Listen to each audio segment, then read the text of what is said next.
All right, hopefully we are back, and hopefully we are like streaming back to the right channel. If not, it's going somewhere else, and someone's going to get some really shitty after show tonight on their channel because I don't know what's going to happen here. Please let us know if this is actually going to the right place. If you guys can see this in the outside chat, and it actually is on the Non-Sequitur show.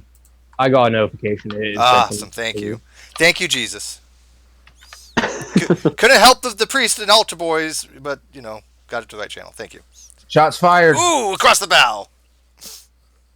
So we are doing the after show for the debate tonight, which was between pragmatic culture and godless cranium on the sex abuse scandals in the Catholic Church and what can be done about it. And we're just going to kind of start out with, I guess, a review of how we think it went. And let's start out with Thomas is a little incapacitated right now, as you can see. He's sleeping. He's drunk off his ass, is what he is. We'll start with Cyrus and then go with Holy Kool-Aid. So, Cyrus, you go ahead and let us know what you thought. So it seemed like, from what I gathered from it, and I know that Pragmatic Culture's in here to correct me if I strawman him here, but it seemed like what ended up happening was there was a lot of agreement, except on whether or not donations should still be given to the Catholic Church in the end. And that's kind of where things actually fell apart. Mm-hmm. Yeah, Tom? that's about it. Can you guys hear me? Yeah. Yes, sir. Sorry, my mic was muted while I was finishing my pie. Mm-hmm. And no, that's not an innuendo. It was an actual Clearly, pie. we've seen what you look like. You haven't had pie in years. Oh, damn. So I think that the GC did a pretty good job of what was it was Pragmatic Culture was his name. Yeah, that's it.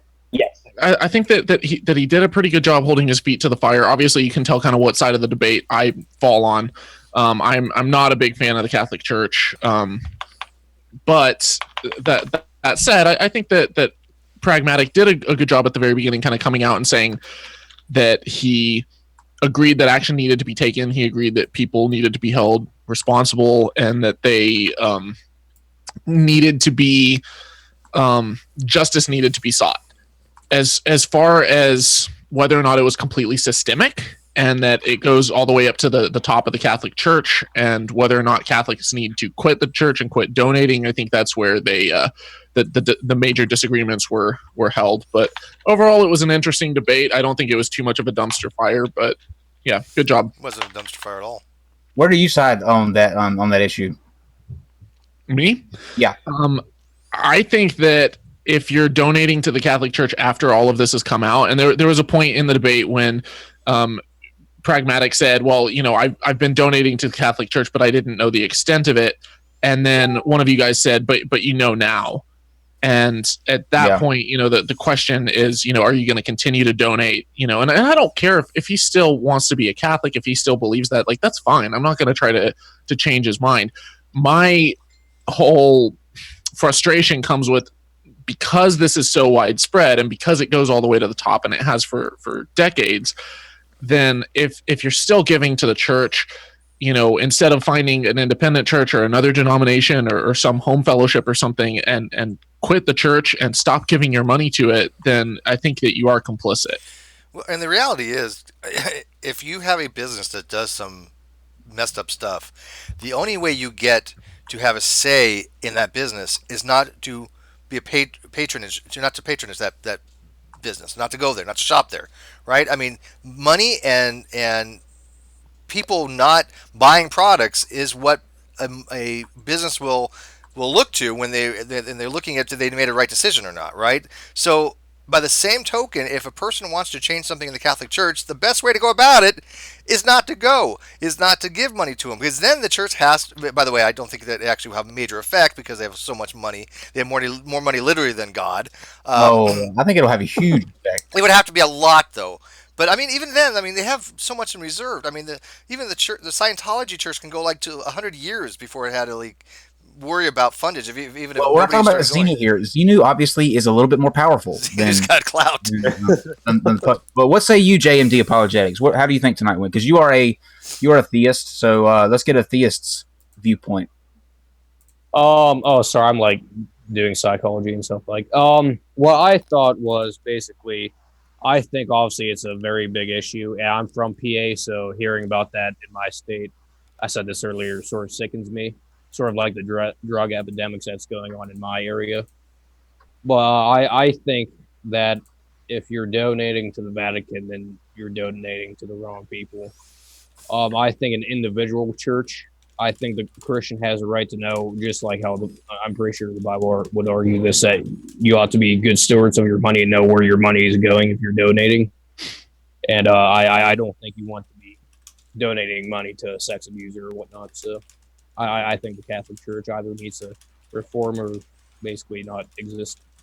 Well, you're a little outnumbered in here, pragmatic culture. I'm gonna give you the floor. And by the way, if there's anybody watching out there now that is a like pragmatic culture that supports the right. I'm not saying that. Let me fix that real quick. But doesn't think that it is a complicit issue or anything like that. Message me or Steve or let us know in the live chat, and we'll send you a link and get you in here because I'd like to even out a little bit so we're not dogging on pragmatic culture the entire time. But if that's the case, then that's what we'll do. Pragmatic culture, just it's one of those things. And I tried to do that during my abstinence only talk, and that didn't work out very well. Nobody from the other side came. It was weird. Well, can I say too? I don't want him to feel like he's backed into a corner, like he has to maintain that position. Like if at any point he's decides that, hey, I still like, I love being a Catholic, I still love Jesus, God, I still believe all this stuff. Like we're not trying to twist your arm. Like I think more so we want to win you over to the side that, like, to see that funding the Catholic Church, like the funds, they're not going where they should be. And because there's a lot of criminal activity, like we'd love to convince you, not as a us versus you debate, make you look like a fool or anything, but just to hopefully find out the best place where we can send our dollars, where it is effective and where it is good. And I got to recognize that, real quick, pragmatic. I got to recognize at least that you're at least not out there trying to say that these events didn't happen. You're not trying to whitewash it. I actually have seen people of the church, Catholics, that have actually tried to diminish these things that are going on. But you fully recognize Bill Donahue, Cardinal Burke. Yeah. Cardinal So Burke. I will give you huge props for that. Because I don't know how anybody could take that kind of approach to try to defend the church by saying, well, minor stuff, Godless Cranium is coming in. He'll be in just a second. So go ahead, pragmatic culture. We'll let you respond. But Godless Cranium will be here in just a second. Cool. No, happy to have him back. Look, at the end of the day, the whole debate was somewhat interesting for me because it's very hard to explain. We got into a little bit about what the church is. Is she just her members? Is it something more? How do you deal with the parts when they go awry and things like that? And it's a very complex issue. If I could try to get another point, I know it's a point that wouldn't fly with you guys, so I didn't really bring it up. But there is something to the notion that a church, you guys use the example of like a Walmart or something like that. And to that point, I'd say, a church is something more than just, a charity or a business type situation. And, it's kind of hard to explain that to secularists like yourself. So it was a point I strayed away from, but it is something that I still do hold to be true, that there is something more to the church than simply the acts it does, be they good or bad. And there's something more to it in itself. But yeah, I punish those who are absolutely. You're not a secularist. You don't hold a secularism. Me? Yeah. Oh, I wouldn't say so. No. Really? Why? Can I ask? I mean, I don't define secularism. Separation of church and state. Thomas, did you have a question?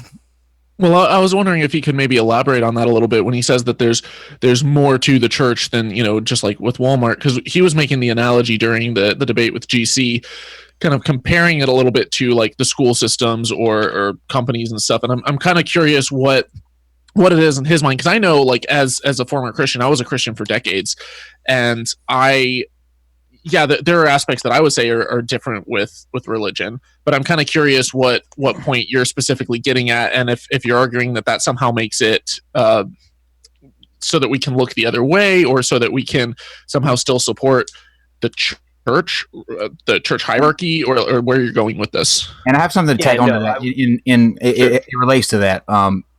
After you answer that question, name me the more that you're talking about. Is there anything that you couldn't do as not a part of the Catholic Church that's good, that only the Catholic Church can do? Like, for the example, that money can be spent elsewhere in better places, don't you think? Yeah, okay, well, I'll answer both of those questions. First off, no, I'm not using this more as an excuse to justify or excuse what has happened in the church. Obviously, because of this more, I would say that those people who are in the church who have committed these crimes are in fact deserving of a much worse punishment than those who are outside it because of that more. So they are held to a much higher standard, and they should be punished quite accordingly. So it's certainly not a justification to look the other way. On that end. In terms of what that more is, again, this is the reason I didn't bring this up, because I know I can't convince you guys of this, but if to argue from sort of like a metaphysical sort of stance, it's like there is, I know you guys don't agree with this, but I believe there is a spiritual component to a human being that must be nurtured by some form of institution that actually administers a sort of spiritual healing. And the one thing I'd say that the church can do that no other organization can really do, except perhaps say maybe the Greek Orthodox Church, because they have apostolic succession, is something like administer the sacrament of absolution and things like that. But again, I knew this wouldn't be a point that would fly with you guys, so I kind of stuck to making analogies to, compare it to Walmart schools, which I think still sort of work, but I do think there is also something more to it than just that. But I understand, you guys aren't going to buy that. Can I respond on that note to in 2002, after the Boston Globe scandal came to light, Pope Ratzinger at the time responded by saying that what was needed was for the victims of abuse to have healing with the most pastoral, loving care. I'm sorry, they've already had that. It didn't exactly go so well. So, I mean, when you say that they need, to have the sacraments and they need to have, some kind of absolution from what? It's not their sins. It's the sins of the priest. It's the sins of the bishop. Okay. Oh, I see what the confusion. No, I didn't mean absolution from like what happened to them. I wasn't claiming they need absolution. The victims in particular need absolution. Like, I was referring to not something in particular that they offer to the victims, but something they offer to the whole of humanity. And I was speaking in broad terms of like, the whole human race needs absolution every now and again because, we're not perfect. We sin, et cetera, et cetera. So I was speaking in general terms beyond just this particular incident. And the Catholic Church is in a place where they're able to give that? Yeah. So like on what grounds do they have the moral authority to do that? Like I'm curious both on the grounds of on what moral high ground do they have, as well as what scriptural authority do they have to base that off of. Okay, I'll address the first part first. The moral authority of the church is not predicated on the morality of her members. It's predicated on its precepts that have been set by thousands upon years of traditions and scriptural research and philosophical inquiry and things like that. So while certainly, again, parts of the church are certainly very, very evil and should be condemned, they too are in need of much absolution. The church itself is still the only institution capable of giving that institution, and the scriptural basis for such a thing I think you can find in I haven't gone over this in forever. I believe it's either John 9 or John 6, and the whole kind of chapter lays out, it's sort of like the whole thing about it's not just Peter and I give you the keys and the gates and hell shall not prevail against the gates, those lines. Also along the lines of Christ giving the apostles the ability to absolve sins in his name through his ordination of them. So it's along those lines. I'd have to pull up some stuff to remember the exact. What about? Again, but that's the broad answer. What about Mark 9:42? if anyone causes one of these little ones, those who believe in me, to stumble, it would be better for them to have a large millstone hung around their neck and for them to drown in the sea. And why does hell have keys? Like, who's dying to get into hell? Literally. You'd be surprised, but no. To answer to the Mark quote, no, that I think absolutely is true. Whoever causes those little ones to stumble, but again, it's the church isn't causing these children to, fall out of the state of grace, which is a horrible, horrible thing. It's men who are a part of the church, and it would be better for stones to be tied to their necks and so forth. How do you make the separation? Like you say that the church isn't causing them, but it's going all the way up to the Pope. To you say he is, according to you, he's given the keys to the. He's the vicar of Christ on earth. He's the voice of God. How can you make the separation of man and organization, and then at the same time say that somehow these men are speaking for God and they're the voice of God?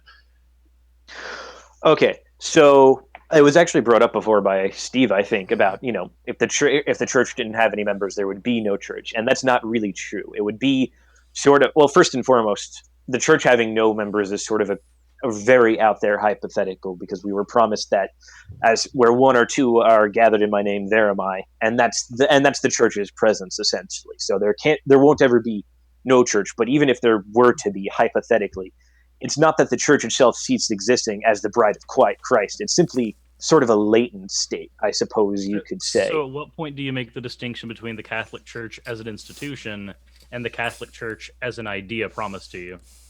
Because now you've made another distinction between the two.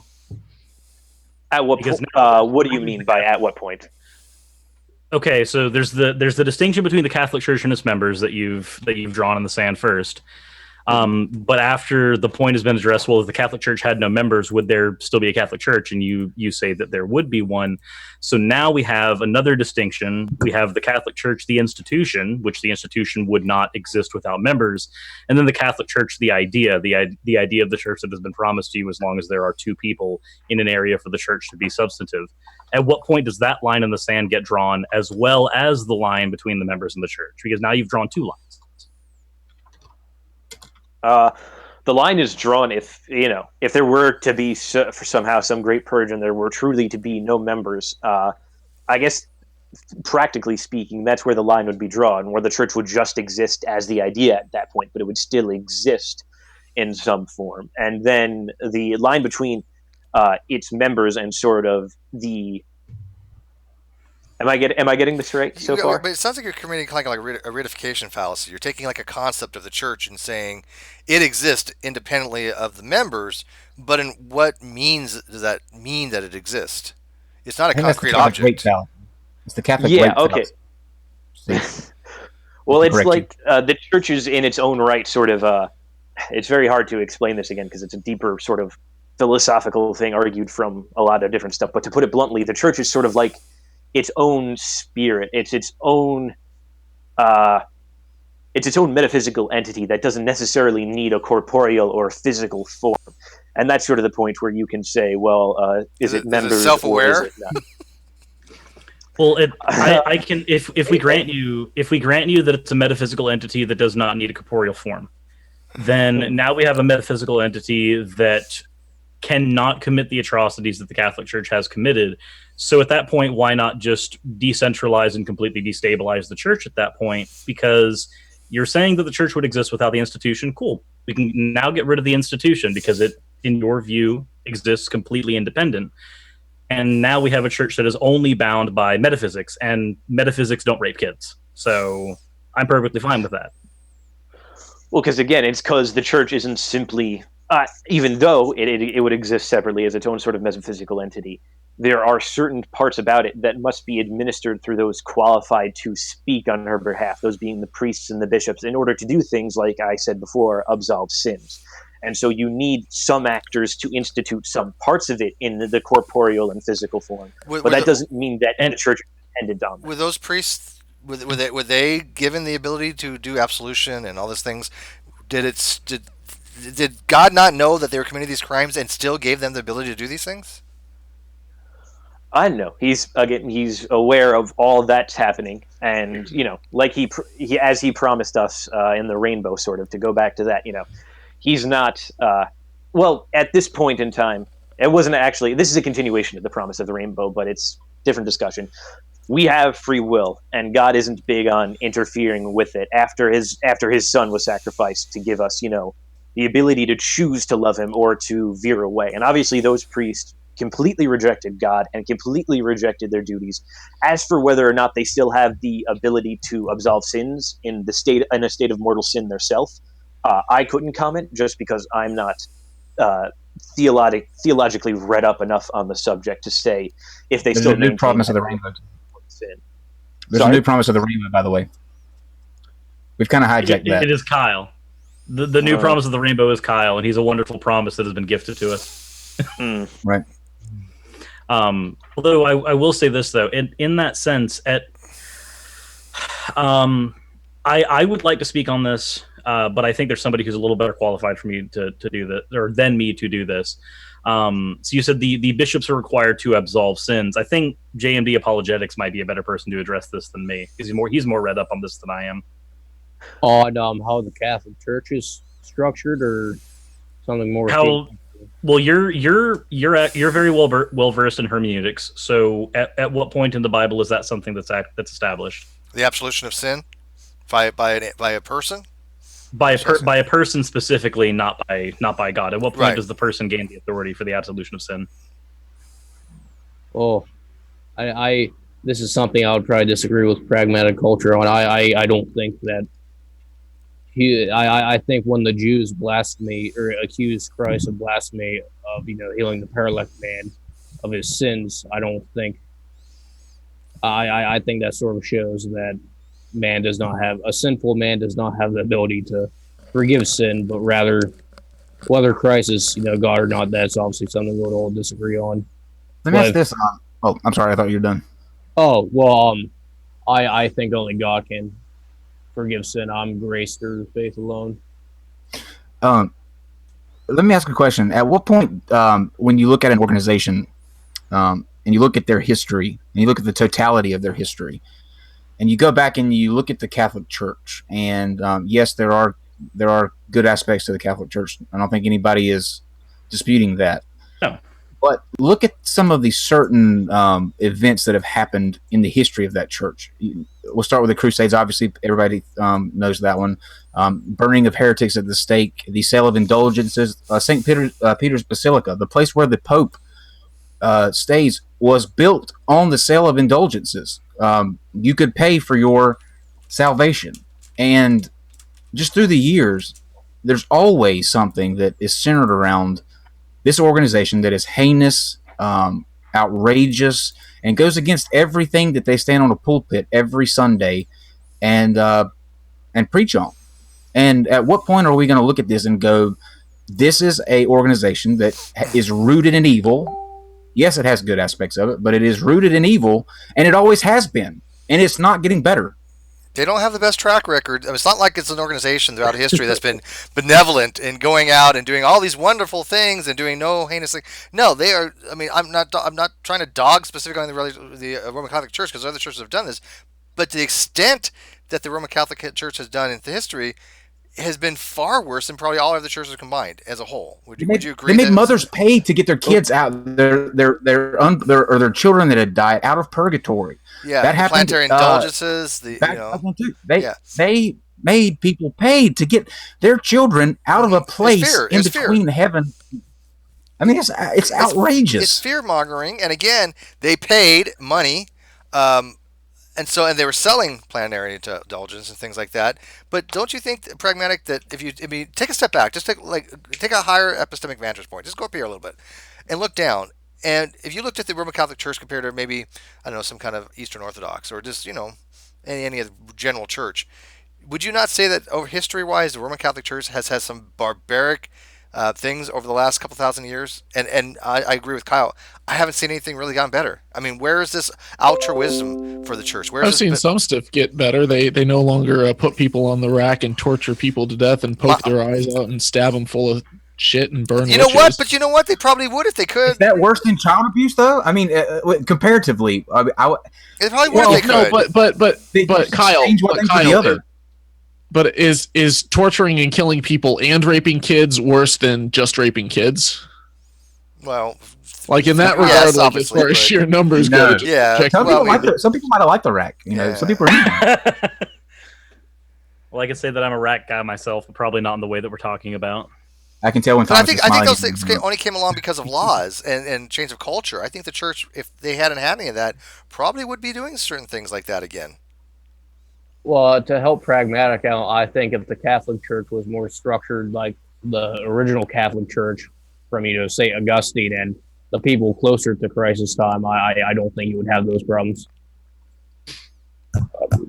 Simple as that. Well, to just talk briefly and to talk about the church's past, I think you guys brought up a lot of incidents, and all of them sort of require going through of each individually. I mean, the Crusades, it can be easily argued, were really just a response to a Muslim aggression into North Africa and the Holy Land, which, to all of that they conquered in North Africa and up in Anatolia and into the Balkan Peninsula, that's all Christian land that they conquered and then converted. And so it could be very much argued that that's a just war. But besides that point, the church has a history of committing certain crimes. And again, each has to be looked at individually. But it has to be looked into with the context of. Oh, hold on one. I don't mean to interrupt you, but can you let Godless Cranium in real quick? Oh yeah, sure. I didn't notice he was in the waiting room. Yes, Yeah, sir. but no. There's the again first and foremost, to speak with broad brushstrokes. There's the separation of the church itself as an institution, the church as an ideal, and the church as her members, and such as that. But then there's also the little thing. What is it called? It's not modernism. It's not Modalism? that. It's presentism. That's it. Presentism, where we kind of look back on history and apply our current moral values and how our values are interpreted today, and try to force that interpretation on the people Okay, of those let me- times who didn't have them. Let me stop you there. How would that be an issue with what I'm asking when you have the Pope saying and priest essentially selling real estate in heaven, saying that you can buy your spot in heaven? How in any moral, whether it to be today, 800 years ago, or 800 years in the future, when will that ever be considered an okay thing to do? And in what sense would that be put in? Okay, so indulgences are sort of a thing that are very commonly misunderstood. So I'll try to clarify a bit here. First and foremost, indulgences aren't sold on the grounds of mortal sins. You still have to go to confession and get absolved of mortal sins. Indulgences are for Why does that matter? Obviously, That doesn't why matter. would that even There's matter? They still do indulgences? We can Do they grant still do that. indulgences? Or do we still do indulgences? Is that still a thing now? Yeah, you can. If you give a certain amount to the church, it's considered forgiveness for what are they? Not mortal, That's- venial Okay, sin. so let me And suss still you this pay out. to this organization. That's outrageous. Let me suss this out. First of all, $75, I'll absolve you of venial sins. That's I got, outrageous. I got the Okay. hair, I got the look, I can do it. so there's a particular Call me there's a Saint particular Steve. way there's a particular way I like to go out certain conversations like this. We can grant all of that. We can grant that it's for a mortal sin. We can do that. What does that change? What has What is it? actually changed in the conversation? I can't grant that. I think that's outrageous. I can No. grant it because I think it doesn't change anything. I think it makes it just as abysmal. No. Outrageous. Okay, so here's here's the difference. So the difference between it goes to two things. First off, donating to the church is sort of like, again, it's not exactly like, but it's comparable to just doing a good deed in general. It's comparable to, say, just donating to a charity, except the charity is the church. And so, but besides that, the difference between a venial and a mortal sin is that venial sins don't permanently sever your link between God's grace and you. So if you have some venial sins on you, you can still get into heaven You might have to go through some time in purgatory.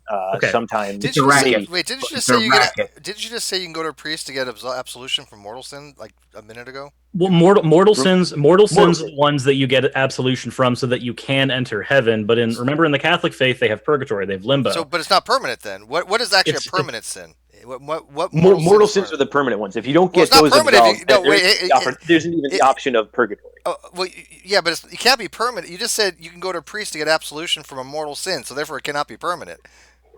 You don't have permanent. Hold on, wait. I'm misunderstanding the question. Yeah, I'm what are you confused asking here. about exactly?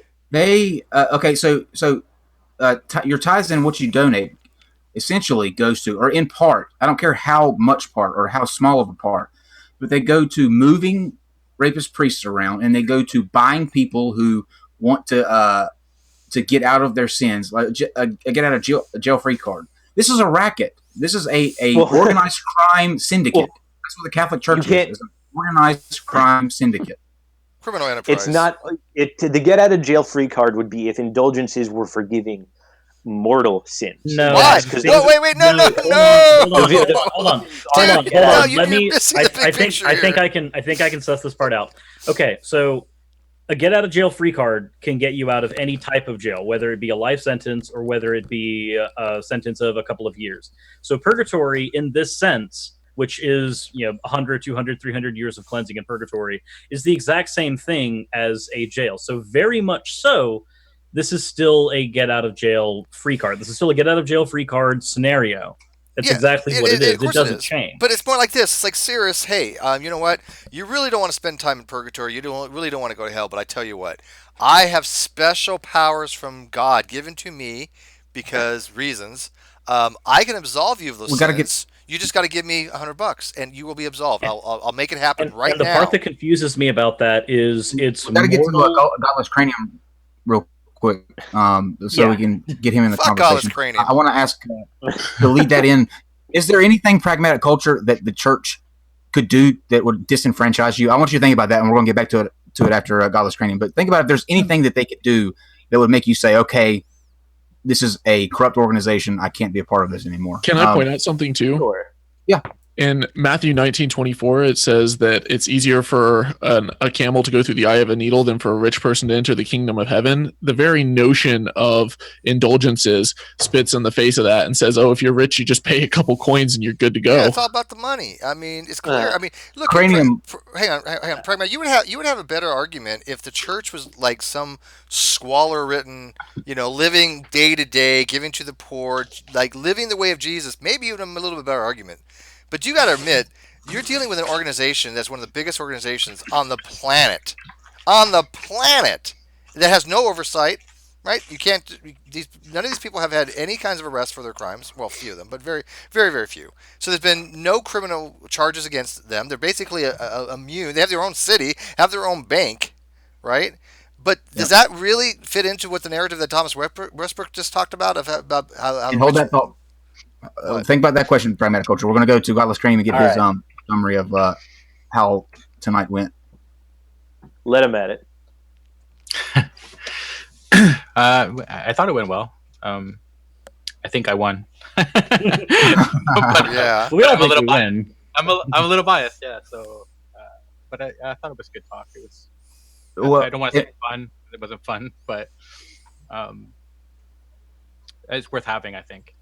Yeah, it's difficult, but what do you think about what we're talking about now about the sale of indulgences and the fact that you can buy your way out of heaven or out of hell? I'm sorry, purgatory mostly.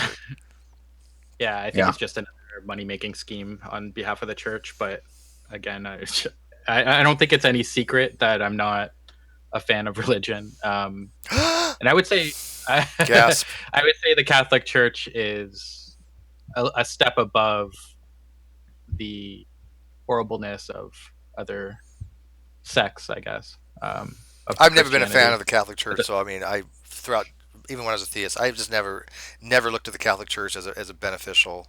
They're very polarizing, that's for sure. Ever people, even certain Christians. Which, by the way, can we put this to rest? If you say that if you're a Christian, you say that Catholics aren't also Christians, you're That out of needs your to mind. stop. Yeah, That they're needs to idiots. stop. That's it. I mean, of course they're Christians. That's just ridiculous. But only a handful of morons think that. I mean, Well, You're an idiot. you said a second ago, Steve, that even oftentimes other Christian denominations might look unfavorably or disagree with the Catholic Church. Even just earlier in this chat, you had you had JMD apologetics and pragmatic culture disagreeing on whether or not man can absolve them of sin. I just want to point out that if they're just looking at the Bible, technically both of them are right, because John 20:23 says, if you forgive anyone's sins, their sins are forgiven. If you do not forgive them, they aren't. And then at the same time, you've got verses like in Romans 10:13, everyone who calls on the name of the Lord will be saved. So it's like their own Bible is. But isn't that the great thing about the Bible? You could argue any position you want because it's just all over the place, right? I Well, mean, then Matthew says not everyone who says Lord, Lord will enter the kingdom of heaven. So it contradicts itself. It's like you can take whatever position you want to hold. Right. All right. And right, I agree. There was a May, Matt may I Slick jump debate. in just briefly? Okay, go on. I'll just say this briefly. You guys are very nice. You guys are very funny. But to me, all this whole conversation just proves that we should never have let lay people read the Bible because they come up with dumb interpretations like this. Come on now. What did he say? Oh, okay. Let's get Dr. Josh Bowen in here because he's a Does it not say that? PhD. This is why we need verses. let pragmatic finish. If your answer is that people shouldn't educate themselves, we have some disagreements, but please continue. No, my argument is. And if the Bible isn't for lay people, who is it for? The inspired word of God is supposed to be understood. Like, if you're a God, right? Why didn't he make a book that was easy to understand for everybody, no matter how dumb you were or how smart you were? If you were the creator of the universe and you made everybody, you should have put a book down here that everybody can understand and follow. If you wanted everybody to be a part of your kingdom, and not spend 10 years in analogy seminary school, that I like to give, ecumenical school. I mean, come on. The analogy that I like to give is that a newspaper editor knows that the average person reads at a 6th grade level, and they tailor, and they're able to, and they do tailor their newspaper accordingly. If the Bible is literally the perfect word of God, you would think that he would be able to, he would know as much, and he would be able to tailor his work accordingly. Instead, he gives this book that's full of internal contradictions, historical inaccuracies, scientific inaccuracies, and gives it to an illiterate tribe in the desert. It's just it's complete bullshit, and I don't want to hear that laymen can't read it. It's like, what, so we're not encouraged to go and learn and study and find out, and it's not accessible to us, but it's only for the people at the very top so that they can exploit us? Hell no. This is so a lot to unpack in those statements. Not really. First and foremost, actually pretty straightforward. Well, a lot of claims to unpack, I should state. First and foremost, in terms of the Bible being historical or scientific, definitely not meant to be a book of science. I'll put that out there right now, and I think people who claim to be are crazy, or claim it to be are crazy. So anyone who tells you the Bible is for science, you can just ignore them. In terms of historical inaccuracies and accuracies and stuff, this kind of goes back to the same reason the Bible is sort of quirky, to put it lightly, in the ways that it is because it's God's words through man's hands and man's eyes. Because obviously, if you're using us as a vessel for His word, there's going to be some fuck up along the way because we're not perfect. And so, even if He's communicating to us, we're not perfectly, it's not perfectly all there for us. We're not Him. Does that make sense? Honestly, it might be. I was just gonna say it might be quirky because it's make believe. I don't know. Wow. Well, yeah. Give you a show on Comedy Central. Does it make sense that God would make His inspired word contradictory and put through, like you said, that's why we shouldn't let lay people read the Bible. Who wrote the Bible? Were they elitist scribes? No, I don't think so. Who wrote the Bible? God chosen part of it, at least. You're incorrect about that, but okay. Well, I mean, Paul didn't write the entire Bible. In fact, who wrote the first 5 books? Nobody knows. It wasn't Moses. It wasn't Moses. 5 different people supposedly wrote the overall plan. Well, there's a lot of some of it is certainly a oral tradition that was obviously passed and written down. The question could be, it's the way I understand it, Moses was the first to codify it from those oral traditions, perhaps. But No, it was a series though of at some point, God chosen prophets in some aspects. But those God chosen prophets, to your point, were sort of lay people at one point before God said, "Hey, I choose you." But the point isn't that lay people shouldn't read or shouldn't educate themselves on scriptures. The point is that the reason we have all these varied interpretations of stuff like this, and the reason the Protestant Reformation was allowed to come about, is because we have people claiming to be authorities on the subject, and people claiming that they know what exactly it is, when really, like, Martin Luther was just some monk. He really didn't have the authority to claim, no, this is what the Bible says. Same with John Calvin, and same with pretty much all the Protestant Same with the Pope. He's just some schmuck. Yeah, shouldn't everybody be able to understand it? I mean, we're talking about salvation and your eternal life. Yeah. It shouldn't be something that people have to actually grasp. Like, it shouldn't have to be sussed out by PhDs or scholars. Anybody should be able to, like, somebody in fifth grade should be able to read it the same as somebody that has a master's in ancient culture or whatever. Yeah, Pragmatic, if I wanted to learn about salvation, right, and let's because it should be a great equalizer. It should put you, like, that's your salvation, and it's God's love, and everybody. The point of it is to get everybody to God, to a point of God, right? So that you know how you're supposed to worship it and how you're supposed to go about your daily life. And I would think that if God would want everybody on that same page, not just some people who can understand what certain words. Well, you can do that without necessarily the deepest understanding of the Bible. But why do I need that deep understanding? If I want to know how to be saved, right? Why do I need to go to somebody else to interpret things that obviously I'm adding more room for error, right? Because you already said when you get people involved, basically people make mistakes. We all agree with that. So why do I need to go to a fallible person who's just as fallible as I am to understand about salvation, and worse, in the Catholic Church, have a higher degree of being molested by doing so? So first off, no, not all people are equally fallible. There are some people who spend their whole life learning about the scriptures, meditating on them, looking into the historical context. Those are the ones that are kiddly diddling. Are you kidding me? Come on. Those are the ones you don't want to go to. Those are the ones who went through seminary. Those are the ones who went through these types of training. Was it catechism and ecumenical school or Sunday school or whatever they went through? They went through a lot of training. Come on. You'd have trouble convincing me that someone like Thomas Aquinas was a kiddie diddler. You're going back centuries now. Come on. We're talking about modern. We're talking about the modern Catholic Church. Okay, well, if you want to talk about the modern Catholic Church, this seemed to be a conversation about the church in a much broader historical context. But if you want to just talk about the modern church, then sure. Well, the people who were trained to do so happen to be incredibly evil men doing evil things at this point in time. And it's a shame that we put our trust and our faith in them in order to lead us to God. And of course, they are fallible and they are weak, they are flesh, and they should be held to the highest standard possible when they are condemned of their crimes, absolutely. But that doesn't take away from the legitimacy of the fact that, you still need some training to, like, understand some of this stuff. It doesn't mean just because the people who got the training are bad, doesn't mean you don't need it. I would agree largely with what Pragmatic says, Steve, when he talks about, just in the same way that you might have a scientist that, does something else. It doesn't delegitimize the message. But I would go back to him saying that, we don't know who the original authors were, but a lot of it was handed down from, oral tradition.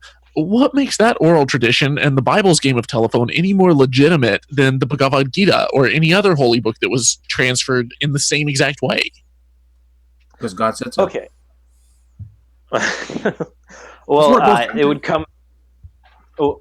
Not quite, because there's two other ways to interpret the accuracy of certain text.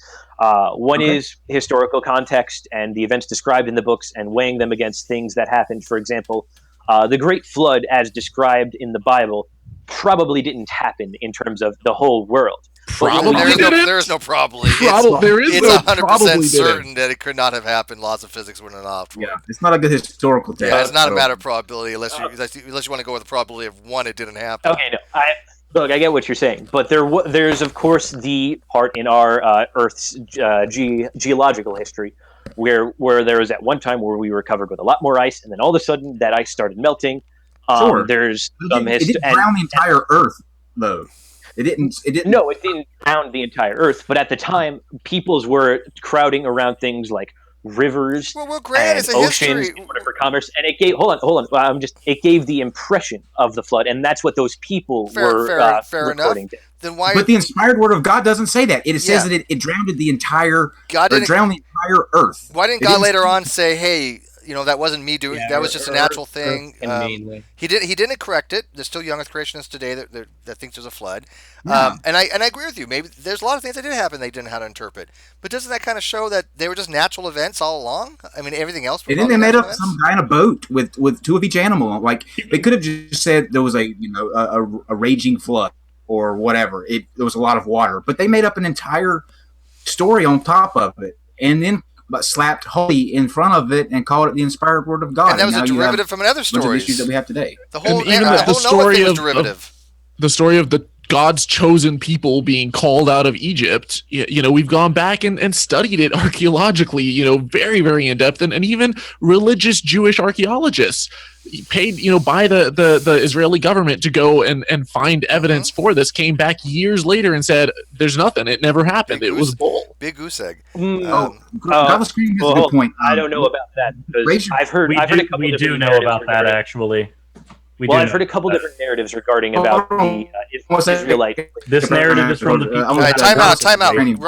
Kyle, you're roboting bad, so I don't think anybody can hear you. Not trying to step on you, but you're roboting. So I caught myself saying drowned guys. I caught that. So I got it. God's training. Can you say what you said in the live chat?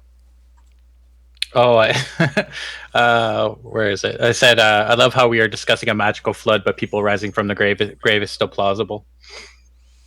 Well, no, I'll defend this one. Look, they'll posit the rising from the grave as a divine event. They'll say that, no, hang on. They'll say that this is a miracle. This is how we know that there's a divine intervention, because these things don't happen naturally. The flood's not posited that way. So I mean, you got to take the evidence or the arguments as given. So I never heard to date, and I've talked to a lot of young Earth creationists, I've never heard one say the flood was a magical event as far as a supernatural cause. God did. No, it was they want to find a scientific explanation for the flood. Matter of fact, everyone I've ever talked to, the Hovind theory, the canopy theory, and things of that nature, they want to find a scientific explanation for it. But when it comes to like the resurrection, no, they'll straight out say there's no scientific explanation for that, because that is a miracle. So I think that by differentiating those two different kinds of claims, I'm okay with that.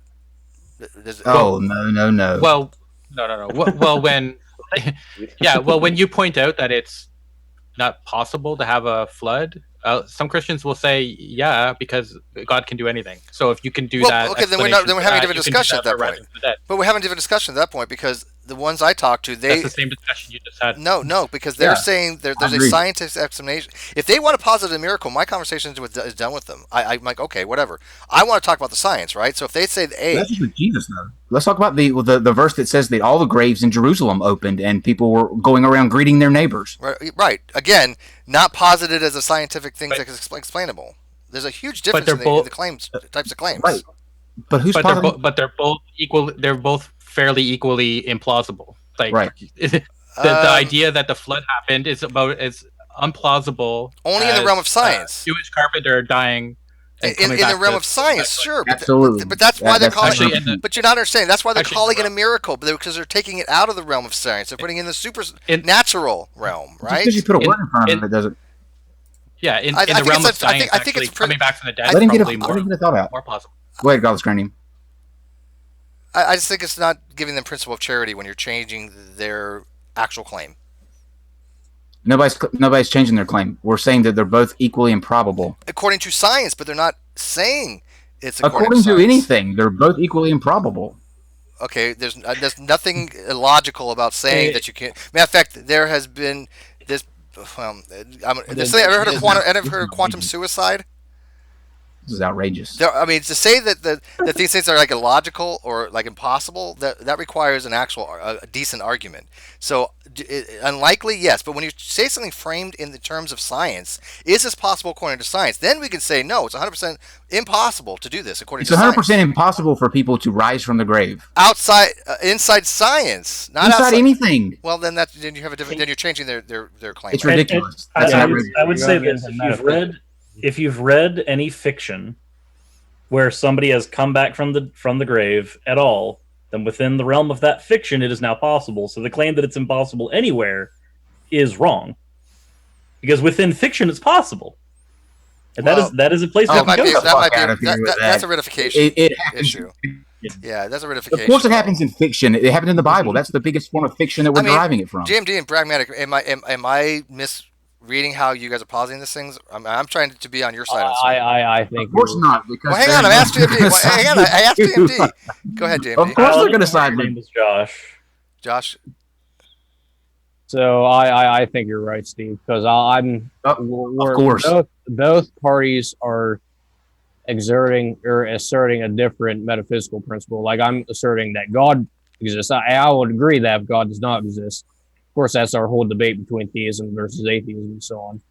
If I posit that God exists, of course, I completely agree with that. Yeah, I think people throw around that term impossible too lightly. Yeah, if scientific naturalism or material naturalism... allow me to throw it around then. It's impossible for it to happen. Well, you have to have an argument for that. You need a reductio of some kind. Well, are you saying... Or are you taking the strong atheist position now, saying that God does not exist? Well, he is a strong atheist. Oh, okay. Yeah. Because, I mean... Yes, I'm a very strong atheist. Thank you, Hannah Anderson, for agreeing with me. Yeah. And Godless Crane. Thank you, Hannah Anderson. Appreciate it. Just for the record, I didn't say it was impossible. I said it's very unlikely. There's a big difference. There's a big difference. Both are unlikely. Big difference. That's what I said. Yeah, there's a big difference between impossible and highly unlikely. Those are two distinctly different statements. In fact, I would think that coming back from the dead, is, and I stand behind impossible. Yeah, well, I mean, I've never seen a logical argument to show that. So, is Holy Kool-Aid trying to fly? No, I'm Jesusing. We got his T-pose for power going on. Just T-posing before it was cool. Yeah, I mean, because you could make the argument, because if by extension, you can say, well, it is impossible for gods to exist.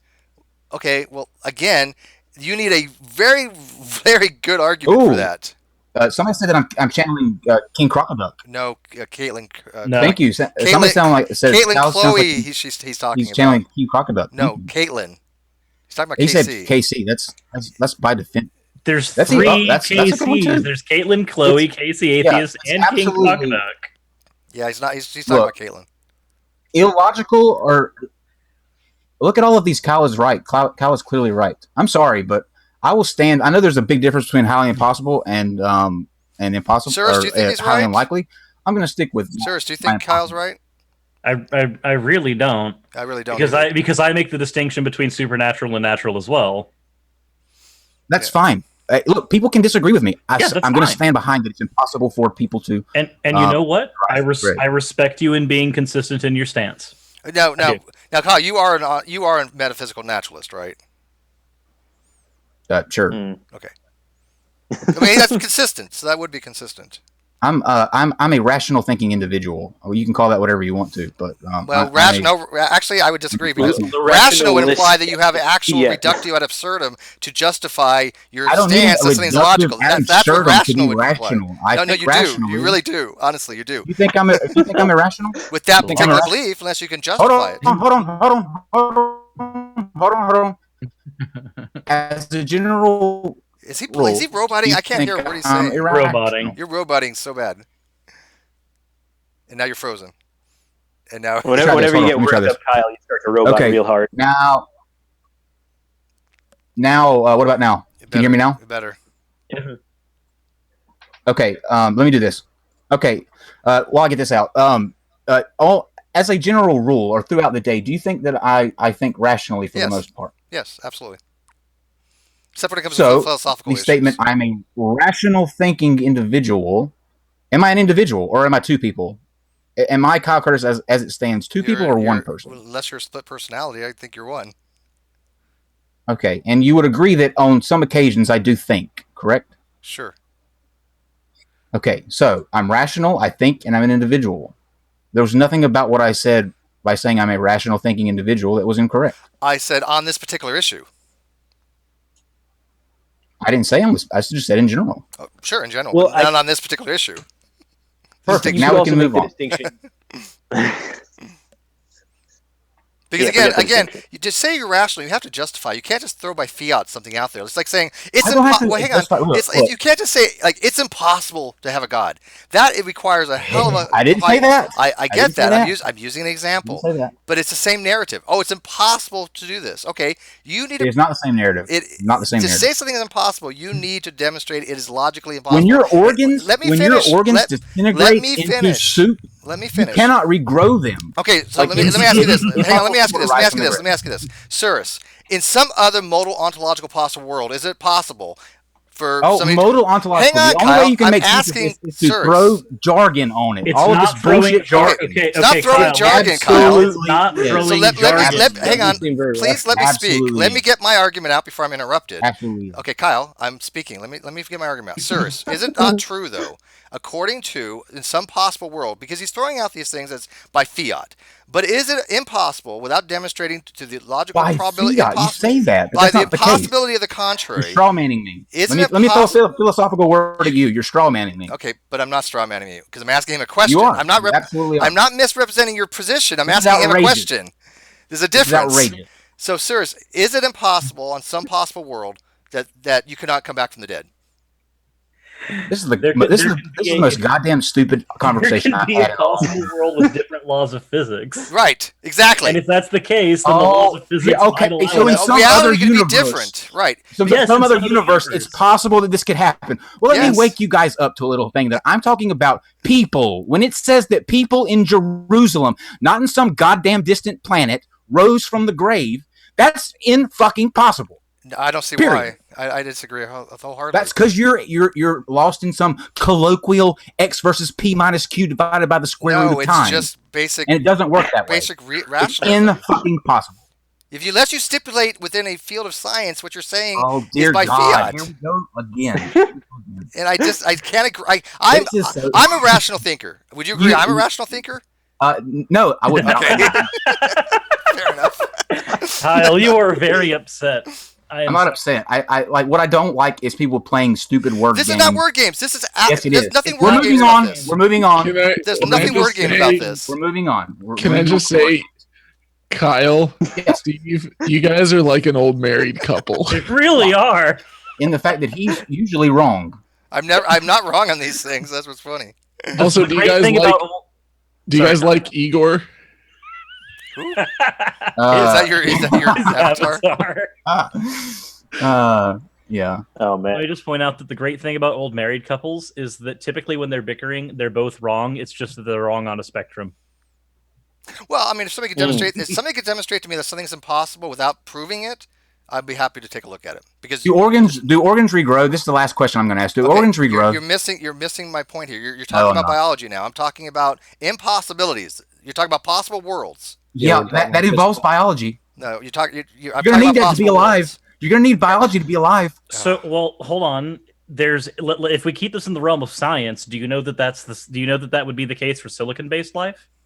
I'm not talking about silicon-based life. Did I say silicon-based life wasn't you said possible? life. You I said life. that people rising from the grave You in said Jerusalem biology. was impossible. You're talking about other planets. I'm talking about the people in Jerusalem. But you didn't say that. Yes, I did. That was the example that God was you were brought talking up. about biology. I said it's impossible for people to rise from the grave like the Bible says it is. And that is impossible. Biologically That's absolutely- impossible. Yes, biologically Biologically impossible. in this world, yes. you are Yes, but we're correct. not. I don't give a fuck what world. It's impossible in the context that the Bible was talking about. It's impossible. Yeah, I think it's a really poor way to be rational, honestly. Well, I think let's move on. Wow. You're dashing my hopes and dreams of being a necromancer. I hope you know. Oh, well, at least you still have silicon-based prototypes on some other planet you can still fuck But after they die. I'm sure he has a lot of silicon things around the house. They're not phallic shaped at all. What are you talking about? I have no idea what you could possibly be referring to. How did my camera turn off as soon as I pulled my hammer out? What the hell?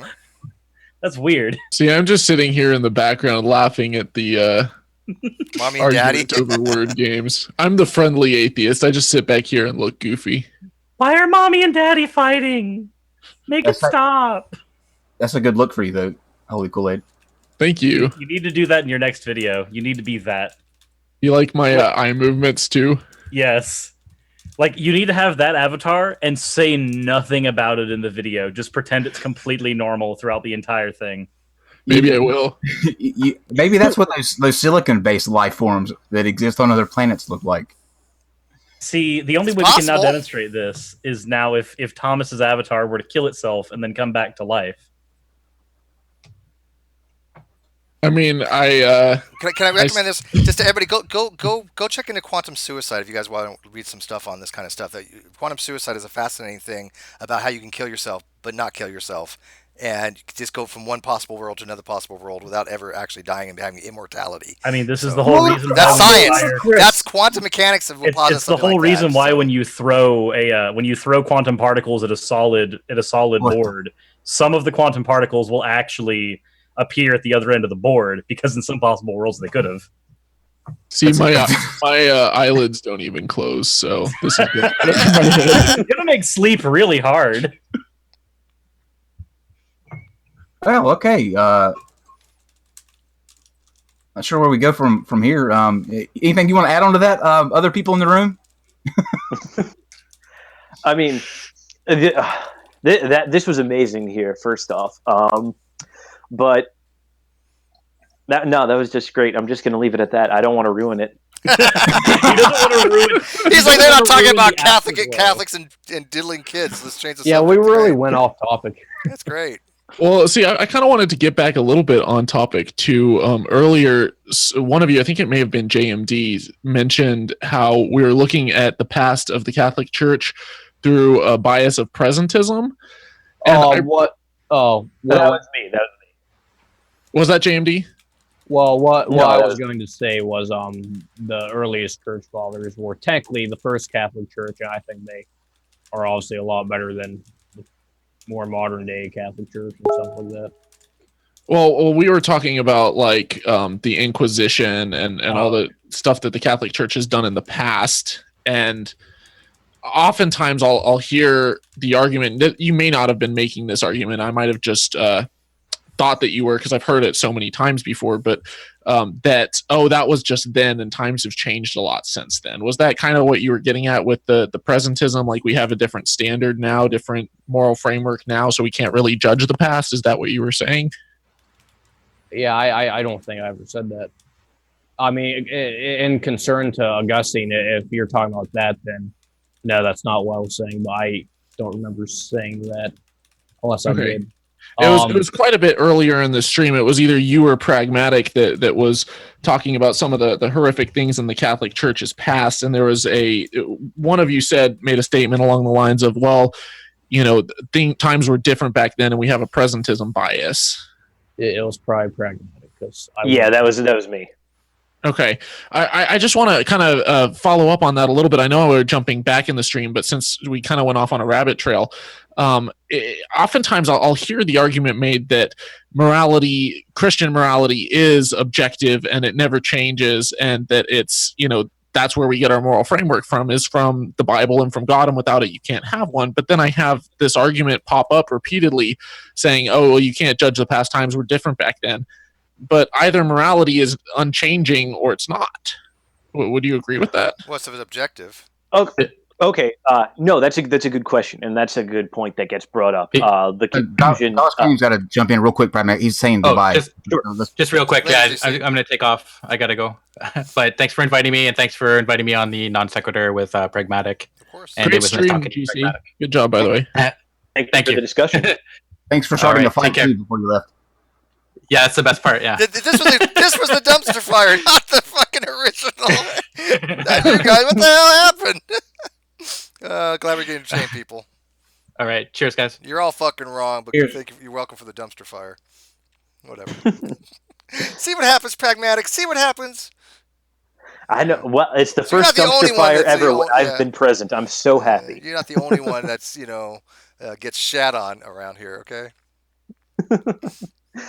Well, okay. To answer Thomas's question, so yes, there are objective morals that come from, well, not just the Bible. There's also some philosophical insights that get added in as part of tradition and a part of scriptural inquiry. But besides that, it is all objective. What people sort of tend to not quite understand is that there is an objective morality, but it's realized in different ways, because something that is objectively good can be done, in a multitude of ways. Like, you can go about, for example, giving to the poor or doing charity in a multitude of ways, and all of it is objectively good, but it's different ways to realize the same objective good, is what I'd say. Okay, would there ever be a circumstance under which burning someone alive and trying to make it as drawn out and as painful and horrific as possible would be objectively good?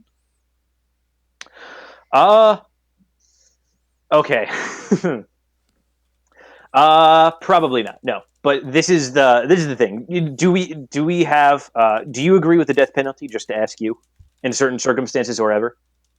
I don't really feel like my opinion on that's super relevant right now to the question. Okay, no, I was just asking because I wanted to see. But the idea of, the Catholic Church makes allowances for the death penalty in certain cases. Perhaps burning someone at the stake was an overzealous bout on our Perhaps. part. No, but to be one of the things that's sort of lost in the historical context is the fact that religion and state were in fact the same thing way back when in the day. And so heresy wasn't simply heresy like against the church. Like, you can be a heretic now and the Pope isn't going to send the Swiss Guard after you, because right now there's like some anti-pope in, like, I don't know, the middle of bumfuck new Midwest US, but the Pope isn't sending the Swiss Guard after him. But back then, heresy was a matter of treason. It was a matter of rebelling against the state, because the state derived its authority from God. So if you're claiming to rebuke some form of that authority, it was tantamount to treason. So what it's comparable to is a death penalty for treason. Now, was that death probably unnecessarily gruesome? Yeah. But the concept is roughly similar to that, to give you sort of an approximation. So if I'm hearing you correctly, the fact that the Catholic Church had, they basically were the government. There was no separation of church and state. There was no secular government. And the Catholic Church, who's supposed to be this this kind of standard of morality and good in the world, carried out these horrific things. Isn't that an argument for the separation of church and state and for a secular, enlightened, democratic government as opposed to a theocratic one? Oh, well, that depends. Obviously, again, the deaths were overly gruesome and unnecessary. You didn't need to, burn people at the stake or anything like that. You could have just, because the discussion isn't necessarily just about like the separation of church and state, because we still have death penalties today for crimes like treason and other such things. So it's not like, you get rid of the church and you get rid of killing people for certain crimes. It's just a matter of if you think that crime is sort of worthy of the death penalty in this particular discussion. But if you want to talk about separation of church and state and make some other cases for it, you could do that, sure.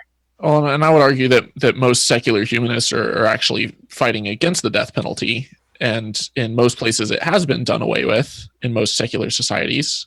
But that's kind of beside the point, in that if religion is supposed to be the standard of what's good and great and moral in the world, and yet they seem to fare no better and in often cases worse than the rest, it just doesn't really seem like an argument for a secular theocratic government or for religion at all. Okay, well, again, I think eventually this is going to come down to the fact that you and I have different philosophical conceptions of what is moral. I would say, there are certain cases where the death penalty would be allowed. Again, certain cases, not every case, or many cases, but a very select few. And, you and I are just going to have different philosophical conceptions of what is moral and what isn't. And so, being that that's the crux of the argument and is probably a little bit more deep than we can go to in this particular after show, maybe we can hop on sometime and discuss it in another stream. Unless you want to get into that now, unless we have time and such. Probably not going to have it too much longer here. A couple people wanted the link. Yeah. Send it to them.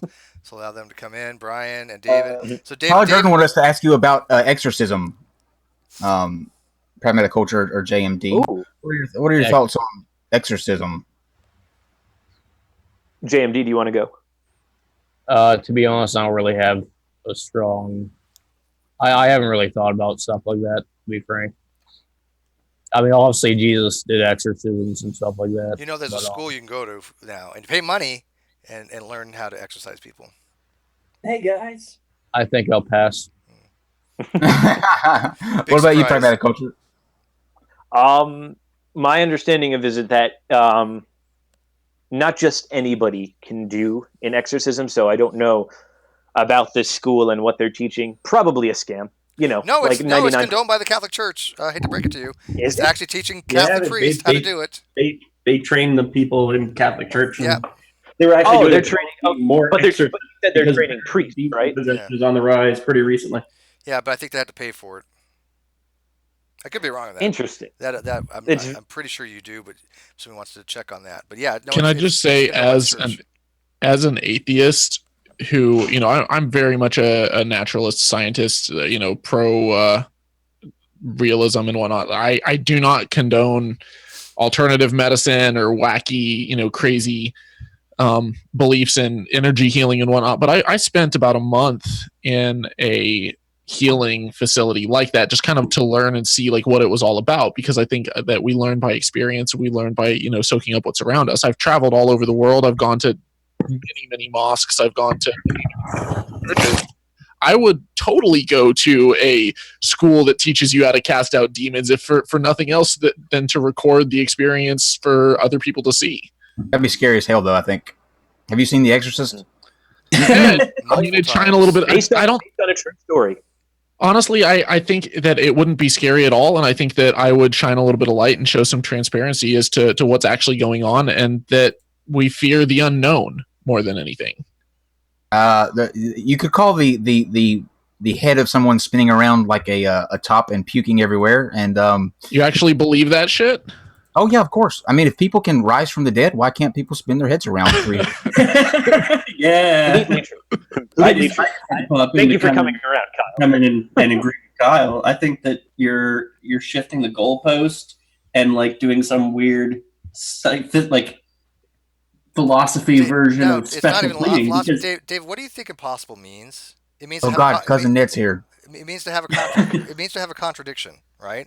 Impossible means that it can not exist in any possible world. So, Steve, what I'm saying is, can I finish? We're going back into this. Can I finish, David? Can I finish? Why are we going back into Do you not agree that impossible means not possible in any possible world by contradiction? Right? Would you agree with that? No, because you can also apply context to your claim. Okay, then we're not talking about the same type of impossibility then. So, for sure, I'm going stupid. I'm going to add. Well, Dave's talking about totally different things, so it's no longer. If you say is resurrection possible, we're talking about two different things. If you're not going to agree with me on that point, then I have is it possible that there was a global flood on this Earth? Absolutely not. Scientifically impossible. But that's why it's scientifically impossible. I am literally going to kill myself. Not logically impossible. Not a contradiction. No, Kyle, you're figuratively going to kill yourself. Oh, no, I'm going to kill myself. I'm really surprised that people like dead. I'm really surprised that people like David. I just want to kill myself enough to get out of this conversation. Steve, yes, if you were hiring me to do a job for you, like build a building, let's say, right? And you're doing the interview, and I come along and I'm saying, "Yep, I can build your building." And you say, "Cool, how are you going to do it? Like, let's see what your plan is or whatever," because you're taking applications. And I say, "Well, I'm going to snap my fingers and wiggle my nose, and your building's going to appear." Yeah, now you're doing a straw man. Bullshit. That's not possible. Now you're doing a straw man. Now you are doing a straw man. Some universe it might be, so you should hire me. Straw man alert. Straw man. Straw man. Cousin Ned. Straw man alert. David, I'm really disappointed in you. You really don't usually do these types of fallacies so easily. I'm really kind of disappointed in you. Is there a fallacy? You're using the people can rise from the dead fallacy. That's not a fallacy. That's actually what it's a fallacy. I'm talking about logical contradictions. I didn't think it was either, but it is now. And you know what's funny? At least the live chat's understanding that the way I'm using these words is not incorrect. So actually, they don't. They just acknowledge that in philosophical, within just reality. Can I get back to the real important point? Who the hell are you? Shut the fuck up. Yes. I'm kidding. Go ahead. Yes, you can. Please. Can I get back to the Yes, go ahead. The real important point here is that demons are bullshit, but I would gladly go to an exorcist to learn and to train and to see what the hell it's all about, because I believe truth withstands scrutiny, and I think that I would shine a light on and bust it wide open for the scam that it is. I sincerely believe that exorcism is a scam and that exorcists are simply people who prey on the mentally ill. Whether they're aware of it, whether they know that that's what they're doing, or whether they believe that there's actually demons is irrelevant. It's people who are mentally ill, who are mentally sick, who are basically being taken to a priest rather than given actual medical treatment. Man, I don't know how you could look at the world around you and think there aren't demons. Like, are you serious? Man, have you seen because I study neuroscience, because I know how the brain works, because I understand cognitive biases and self-delusion and mass hysteria and all the chemicals that are going on in our brains, because I know how this stuff works. And the more that I learn about it, the more I realize that people who thought that epilepsy was the result of demon possession, that those are the same people who wrote the Bible. I'd like to know from pragmatic culture. There can be demons, entirely on this medium. But okay, hold on. What was the question to me again? Sorry. I guess you guys can hear me, right? Yeah. Cool. I'd like to know what you see in this world that is the product of demons, that has to be the product of demons, and how you can show this to be the product of demons. Like, what specifically? Like, go into detail. I'll be honest. That question's far above my pay grade, but I could give it a shot. No, hold on. I'll give it a layman's go at it, so to speak. First off, demons specifically aren't necessarily always the type of things that possess you and make your head spin around and have you puking all over the place. That's just a very advanced, specific form of demonic possession. Oftentimes, demons are simply just spiritual entities that, haunt our lives and haunt our spirits in some sense. Like, they can affect physical change in our bodies. They're prone to. Is there any physical? Sorry to interrupt you, but is there any physical change a demon can cause that would not be natural? You could probably naturally. That cannot produce. This turning your head around and puking thing, yeah. But and do you have any evidence that actually occurred outside of movies? Yeah, no. There's you can go to the. I forget the name of the archives or whatever, but there are actual films of similar things happening in the Vatican archive, of other real-life exorcisms. Some of them not as extreme as, of course, the head spinning around, the that's what you mentioned, and I don't know any physical way someone's head could literally spin around and they could puke. Maybe they don't have the right bones in their neck, then that would make that physically possible. There was no story that was added on to The Exorcist. There was no original story. The original story was some boy, actually, but the narrative of The Exorcist was a demon named Pazuzu, an Assyrian type demon that had possessed this amulet. But that all story was completely made up. I mean, it had nothing to do with the actual original story that they got it from. There was no original story where a girl had her head went around. That never happened. I've seen case after case, whether it's The Haunting in Connecticut or Emily Rose or whatever, like that, people will watch these movies and they freak out and they think that it's real. And then you go back and you look at the original stories, and either one, it's not based on a true story at all, or if it is, then there's shit like there was one case where like this girl got caught like tossing things in the air when no one was looking and trying to, do stuff when the lights were out. And these cases have been debunked time and time and time again, and it's like, don't waste my time. Like, it's if there was some legitimate evidence, then I would love to see it, but it's always stuff that can be explained by either multiple personalities, or mass hysteria, seizures, do what? You were roboting real hard. Oh, I was just saying, can you guys hear me now? Yeah. I was just saying, I have yet to see a single case that when you really look into it and when you go back and you interview the original people and you see what evidence they have, and you're not just getting, an anecdote from someone, but you're actually, exploring and investigating these stories, maybe getting video footage or something. I have yet to see a single instance where it cannot be explained either through, mass hysteria, multiple personality disorder, or paranoid schizophrenia, seizures, sleep paralysis, or any number of other things that we know exactly how they work physically. And can I just say, ghosts being electromagnetic and that kind of stuff? Just sort off with that, seriously.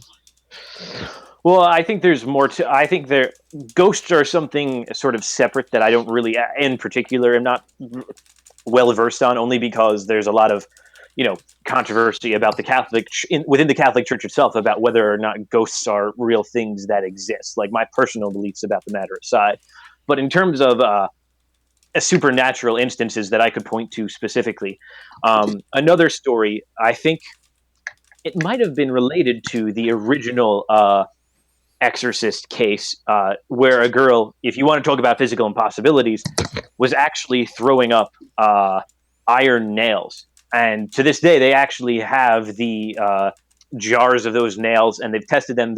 They're covered in the lining of her throat and such things like that. They've been able to test the type of skin cells and such. So is it physically possible for someone to swallow iron nails and then regurgitate iron nails? Is that physically possible? Yes, David Blaine. Well, the amount, I think it's the amount that you'd be somewhat impressed with, because it was like, well, let me just ask this: possible for you to rise from the grave? Why can't you swallow nails? Yeah. Is it possible? Kyle's still butthurt about He really is. He's not going to get past this. He's going to be bothered by this for many, many moons. Trust me. Yeah, I'm with you, Kyle. I agree with you on this one. Thank you. Yeah, Steve, I agree. I agree with you that if you're looking at the world of if you're looking at how does logic work, how are you structuring? Yeah, why use logic and rationality? Throw that all away because reasons.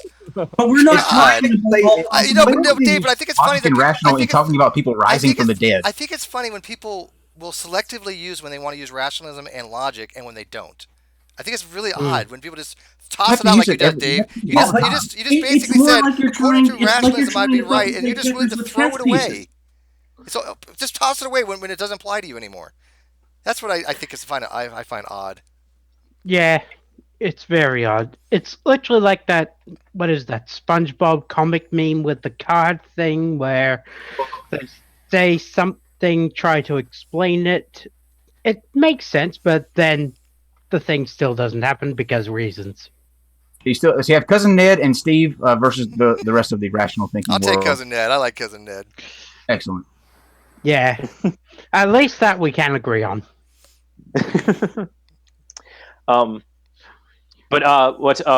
Who's Brian, were you about to ask me something more about well, so I think the Kool-Aid Man did a really good job because the Kool-Aid Man. A lot of stuff. But Kool-Aid Man. When we look at this, we need some way to identify between the natural and the supernatural. And from everything I've been hearing, all of these stories seem very possible naturally. So I see no indication. One, I don't even know how to identify the supernatural. It would have to be something outside of the natural. And some girl could be swallowing nails and regurgitating them and kind of doing it in such a secretive way that people don't notice, like was mentioned, someone throwing things in the air. So there's really no good evidence. I can't say the supernatural doesn't exist, but I see no good evidence of it. Well, science literally cannot quantify. Sorry, go. Yeah, science literally cannot quantify the supernatural because science only deals in the natural. And that's why I want to know how we could identify the supernatural, and I think we can't. So I don't think you give away. And do you agree that whenever we've looked in these situations, as a matter of fact, James Randi for many, many years obviously had the $1 Million Challenge. Every time they've ever investigated these things, they've always either A, found a naturalist explanation, or it means unexplained, but very few are like that. But they did find explanations. So, I mean, now you make a probabilistic argument. Now you can say, well, if we've investigated this many that have shown to be natural, it is more likely probabilistically that these types of scenarios either A, are natural, they're tricks, they're magic, or maybe they're just not, they didn't happen. I mean, but you seem to want to think it's more probable that they are some kind of spiritual, metaphysical, demonic events, and yet we have no prior observations of that. So what makes you think that is the most likely hypothesis over the ones that we have seen be the case and shown that they are in fact natural or not magical, but illusion magic, Prestidigitation.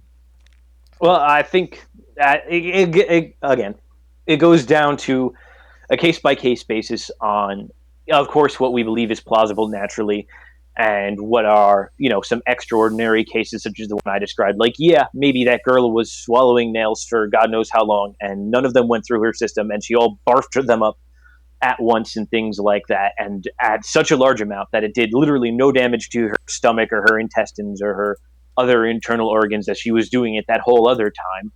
And perhaps, to put it loosely, but of course I'm not willing to rule out things, dude. Seen much weirder things by Yeah. people that do this on purpose. There's a very famous story, talking about weird things real quick. There's a very famous story of a guy who he was fermenting his own food in his stomach and getting drunk. His family thought he was drunk, but he was fermenting in his stomach and actually making alcohol and getting drunk just eating. Which, funnily There's weird enough, things. that's actually I'm not how saying there deer aren't. digest plants. That's exactly how deer digest plants. There you go. Yeah. No, There's I'm weird not things saying that happen all the time, and they're natural. Yeah, no, I get weird things happen. I think, again, it comes down to, of course, look at it case by case and determine how natural things are, what are the probabilities. And then So I give think me there's a another thing of specific case that can't be natural. One. I think if you saw, I don't have the links to provide you at this moment, but I'll try to find the name of the case. And if you hit me up on Twitter sometime, I'll get it to you. I think if you saw the amount of nails that this tiny little girl threw up, I think that'd be something to perhaps think about. Were they like six-penny nails, or were they freaking railroad ties or something? I mean, Should put her to good use and take a roofing. She can just puke well, off. She is. How are you verifying that this She story is can build true some at all? A-frames. How do you know this isn't just somebody making up a lie? It's not like it's entirely uncommon for faith healers and all these things to just flat out lie in stage situations to bolster their claims. The Boy Who Went to Heaven. There was a book about some Yeah. kid who went to heaven. Oh, yeah. That was all Yeah, lies. that was. Well, I'll give something interesting about that. Catholic priests called that first. I would like to say this, but that's besides the point. But no, there are people who fake stuff. Peter Popoff. I'm sorry. Look at people like Peter Popoff, who claim that they're talking to the dead or that they're healing people, who were caught using wires and all that kind of thing, and they're still on the air, still doing their same old tap dance routine today because they're like, oh, that's just how God's told me to work with people, to spread his word. There's always a bullshit explanation at the end of every tunnel that you go down when you look at these ridiculous claims. There was a Okay, documentary that came out. Oh my God, what is that thing? I'm a Best cucumber. one yet. Holy Kool-Aid. Best one. Thanks. Pickle Rick. So there was a documentary that came out in I think it was the 1970s called Marjo, and it was literally a young faith healer who he was taught as a little kid how basically to go around and make money and to fleece a congregation. I'm so high and I'm watching a cucumber talk theology. This is fucking with me hardcore. You should have seen Kyle when you should have seen Kyle when who was it that came in the raccoon? Oh, don't you try to be nice to me. Oh, that was now, you hilarious. fucktard. That was hilarious. Oh my God, who was that? Soccer Soccer came in a raccoon. He came in a raccoon thing like that, and Kyle was like, "Okay, either A, I am way too fucking high for this, so I'm seeing a raccoon." The raccoon. We're like, "What like, raccoon? What are you talking about?" His mannerisms were like real. Like he would wink and smile, and for a while I was like, I'm either the only one that's seeing this raccoon on the screen right now, or I am. No. Can I just point out that in hilarious. this situation, Thomas is currently Kyle's favorite cucumber, and that's saying something. Hey Kyle, wanna get high? I can't do it right now. I literally just get under my blanket. Oh my God, I'm way too fucked up for this. Don't forget to bring your towel. I think I got a good use for you, Thomas. What are you doing later? Not you.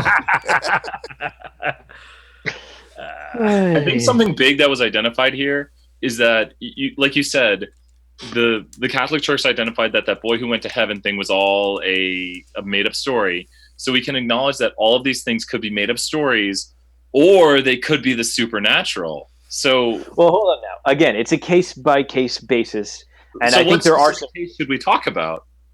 Which case can you confirm was ever a case that supports that it was the supernatural?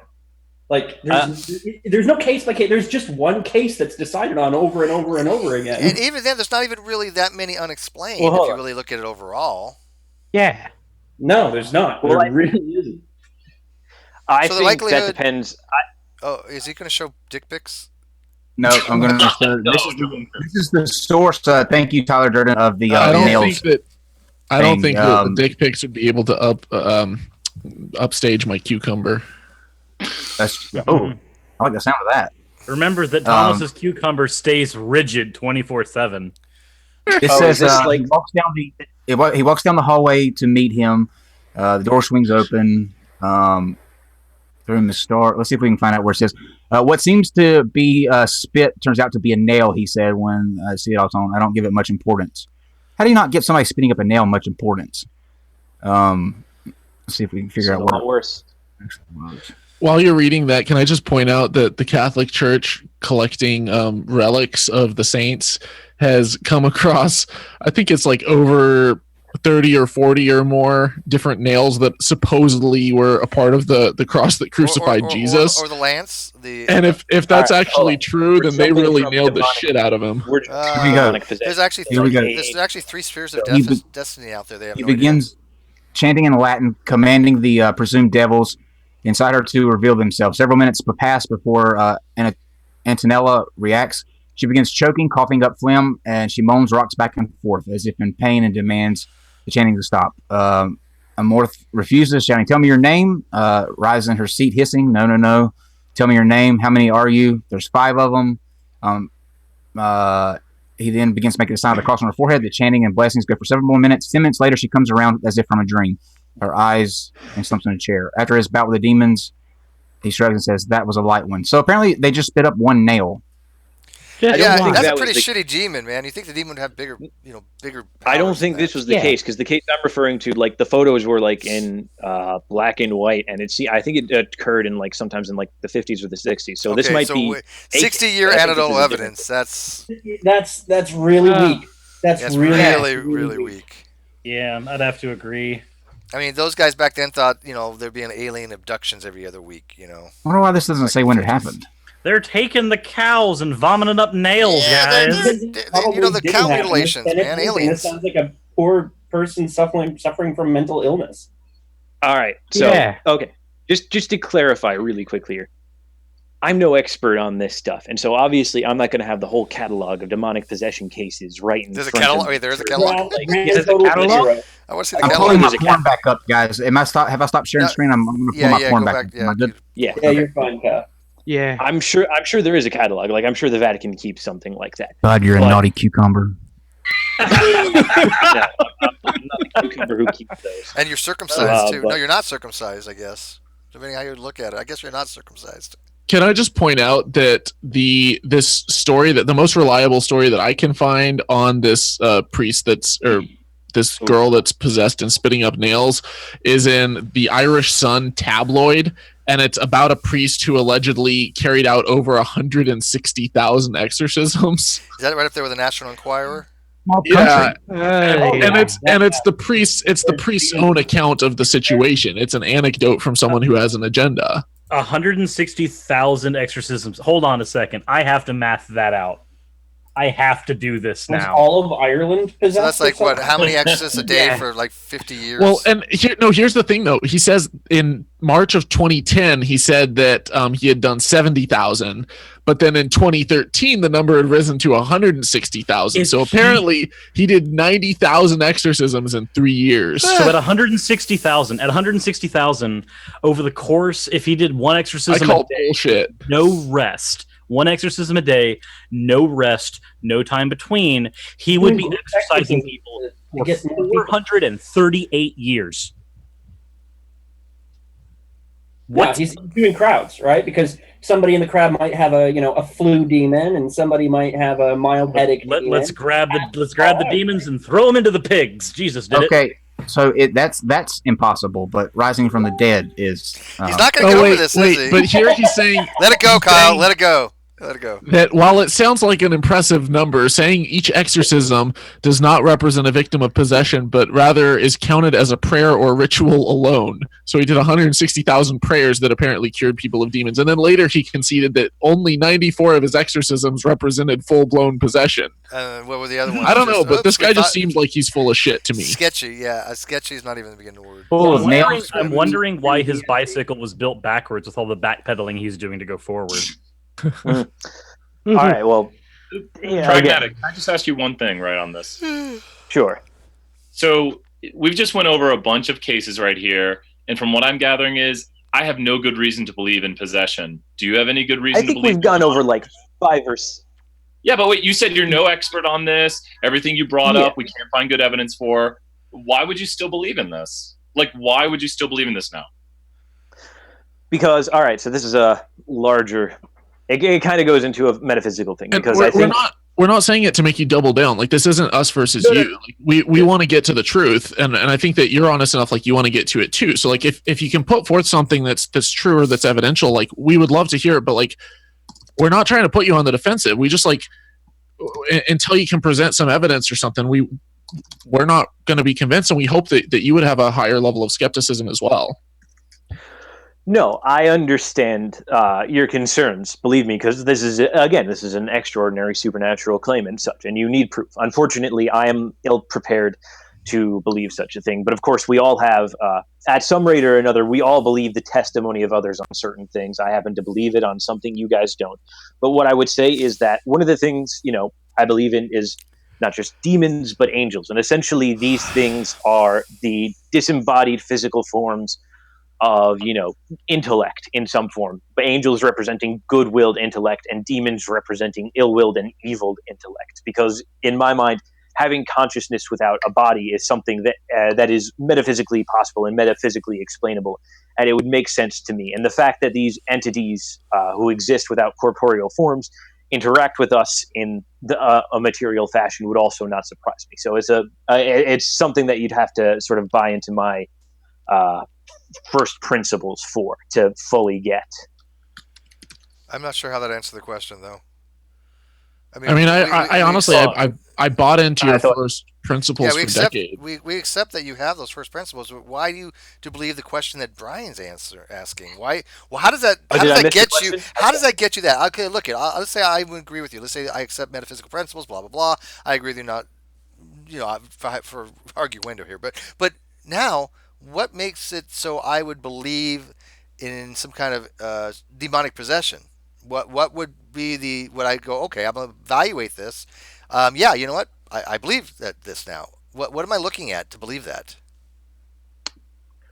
Well, okay, so assuming you're accepting sort of my outlook on metaphysics and such, then it would make sense that if you have these disembodied forms of evil, so to speak, that they would want to actually do evil, because them being evil unto themselves isn't really doing much, because they're not actually, winning the war of good versus evil, so forth and so on. They'd actually have to affect some sort of change in order to claim that they're winning the war. But you're and so to do that, they would have to interact with us. But you're confusing two different things. You're confusing with the possibility of them doing this, and that ontologically they are. But you're saying, well, okay. I believe that they are, but you haven't made that correlation. At best, you can say, I believe that if they exist, then they want to do this, but that doesn't get you the fact that they are doing this. See, if anything, so I see what you're asking. Pragmatic. Dave, hang on. Let Pragmatic answer, because you're just going to confuse things. No, I'll just make the say. I get what you're saying. Okay, right. What is my proof that it's actually happened? And what I'm saying is, I would just believe the testimony of those who have told me it would happen, because this is something, as it seems metaphysically plausible to me. And other people who I believe are more reliable and more studied on this topic tell me things like this have happened. I am just going to believe their testimony at this point. I do not myself have the evidence for this, but I'm going to take their testimony. So but you admit you are relying on third party. They're telling you it's true, therefore it's true, kind of thing. Okay. Yeah. Yeah, I personally I don't work that way. Yeah, and same here. I need evidence. I don't necessarily need evidence, but I need a rational argument. Like Pragmatic, you said. Well, sorry, that's called rational argument. I guess a rational argument could be evidence. So sure, I don't need evidential evidence or empirical. But if I'm understanding you right, you're basically saying that you believe in demons, and in order for them to be there and have any purpose, they have to have an effect. So therefore, it makes sense that possession would be real because that's them exerting their effect in this sort of war going on behind the scenes, right? Yeah. So I would think that if you're starting with the premise and you're doing it evidentially and saying, okay, I believe in demons, and I would expect to see that if demons were real, that there would be an effect. And then you examine all of the cases where there is a claimed effect and they turn out to be not true, that would be not necessarily evidence against the initial claim, but it would certainly put a thumb on the probabilistic scale against you. Well, again, in this conversation, like I said, being that I am not an expert and don't have some catalog in front of me, and, none of us here really are, and none of us here have gone through a comprehensive, case-by-case analysis, or even, more than the handful that we've talked about. I would argue that it's Holy hard for Kool-Aid me to probably has. That who? Holy Thomas. Kool-Aid has looked at probably quite a few of them. Yeah, I would argue that he's gone through, at the very least, 100. And that's me being very, very, very, very conservative. Wait, 100 what? I can say as somebody who does counseling work and works with people that have mental illnesses at times, I've run into people who have claimed to be possessed or have been dealing with demonic things, and it's always a mental health issue. Without fail. And Thomas, what I was referring to, and he said that we don't have anybody here who's looked at all of the cases for demonic possessions and things like that. And I said, well, I'd argue that Thomas Westbrook probably has, because you have quite a few videos on situations like this when it comes to stuff like what the James Randi Foundation deals with and demonic possessions and psychic readings and things like that, which all fall under this exact same area. Yeah, the funniest one that I've seen was there was a guy who was supposedly getting a demon cast out of him, and he's rolling around on the floor, acting all dramatic, and then all of a sudden he gets a phone call from his mom, and he sits up and answers it, and he's like, "Sorry, Mom, I can't talk right now. I'm under deliverance. I'm being delivered right now." And the guy that's doing the Exorcist is like, "Dude, what are you doing? What the hell? Yeah, what the hell?" You obviously have plenty of self-control, sir. Yeah, or that other one. I think that there's, I not only have watched and studied this and stuff just online, but I lived it for years. I was very much a part of a church that believed in demons and Satan and his influence, and I would pray for people and pray for spiritual deliverance and stuff, and in all those years I never saw anything that couldn't have been explained naturally. If I had, I'd still be religious, or I'd still believe in the supernatural, and I don't, because it's just not true. And the more that I learned about, that's one reason why I became so interested in psychology and neuroscience and self-delusion and cognitive biases, is that all of this stuff explains the things that I didn't understand, and so I attributed to the supernatural. So I'd encourage anyone who is confused about this stuff to go out and study how the mind works, to learn a little bit about psychology, to learn a little bit about mental illness, to learn a little bit about, a great resource is a podcast called You Are Not So Smart by David McCraney, and he walks through a lot of this stuff. And with that, I think we've got to wrap this up. We're over 2 hours, so you guys want to talk about your channels real quick, and then we can just call it a night? Okay. All right. By the way, EchoNet has a new channel now, I think, don't you, EchoNet? I've got a Discord server I'm working on at the moment, Discord server. but you can't be certain about that, right? Oh dear. Have you ever had anybody try to cast a demon out of you? No. Have you ever tried to cast a demon out of somebody else? Ned, let me say this for people who don't know Ned. Ned is actually a citizen of the space colony Asgardia. He was on our Asgardian episode. So that new colony that just named their head of state recently and is going to actually they have a satellite in space now, and we are on that satellite. I uploaded quite a few things from the show, so we are traveling the globe now in low Earth orbit. So, on the round Earth, not the flat Earth, though, right? Right. Yeah. Yes. You mean the triangle Earth? Oh, that's right, Ned. You're on my Discord server, aren't you? Yeah, I am. I have not. I'm sorry. I just looked at your message here in Discord. I don't get on Discord that much either. I get on like once a week on Discord. I have like messages like 5-6 days ago. I just check my don't check. Discord usually like once a day ish, but I don't always check my private messages. But I usually go into my Discord, check it, say a few things, and then hop out because there's so many other things that I'm doing. But I just looked at And this there's and I'm like, so many people on there already. It's ridiculous. Uncle Ned, do you want to plug your Discord and let everybody know how they can find you? Well, No. yeah, I'm technically still working on it, but I suppose I can open it up. So, Sure. yeah, it's just the Cousin Ned server on Discord. I'll see if I can get an invite in the side chat for you. Awesome. By the way, how'd you move from uncle to cousin? Just out of curiosity. Honestly, If I you- have no idea. If you go back and watch it originally, I called him Cousin Ned, but I think he took the I got moniker you. I got you. Uncle Ned, which I like Uncle Ned. Uncle Ned is good. I'll go with that. And Uncle Ned, we're Yeah. going to be seeing you sometime this week. We're not going to let everybody know what day it is, but Cousin Ned will be dropping in for one of our red herrings this week. Oh, absolutely. I'm so looking forward to that. And I've posted a link in the side chat for y'all to copy over. Cool. Somebody says Ned is the future, so you're the future, Ned. Well, thankfully, I'm not living in the past. And if I'm the future, God help us all. Can you do your before we go to Cyrus? Can you do your light thing and your Satan voice for everybody? Oh, sure thing. Just hang on a sec. But yeah, I've decked out my room with RGB room lighting, so yeah, I can just do this, and suddenly I'm a demon. That's how he opened the show. I had no clue he was going to do it, but we went to open the show. We came back from the intro, and he turned his lights red, and he went, "Hello, everyone." hello Yes. from the other side. All right, Right. Cyrus, Thomas, you got anything you want to put out there real quick? Yeah. Go, sirs. Say that my channel is Cyrus Skeptic or Cyrus the Skeptic. You can find me at youtube.com/Cyrus Skeptic. Twitter handle's the same. Apparently, my computer is trying desperately to prevent me from uploading my Monday video, as it is now Tuesday for me. But my video has been sitting here uploading for the past hour, and it's 20% complete. Oh, but that's that's streaming on this. That's why.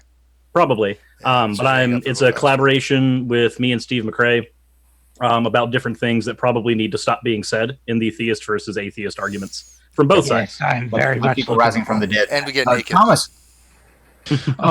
So I have a channel called Holy Kool-Aid where I try to debunk supernatural stuff and educate people on science, taking a laser-focused approach with animations and humor.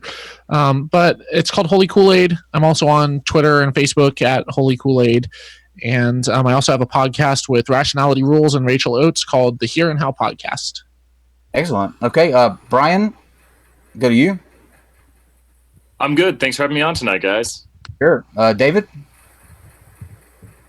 Yeah, I'm just going to plug the non-sec Discord because people should join there too. Absolutely, it's a great community.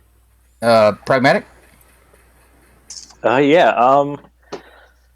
That prag culture on Twitter, pragmatic culture on YouTube, and I guess I always forget to shield this, but I too have a Discord, and if you want in, feel free to hit me up on Twitter via DM or if I'm in any other servers with you guys. I'm also in the non-sec server, so if you want an invite to mine, you can hit me up through there too. So that's it. Thanks for having me on, guys. Thanks, Bragg. JMD?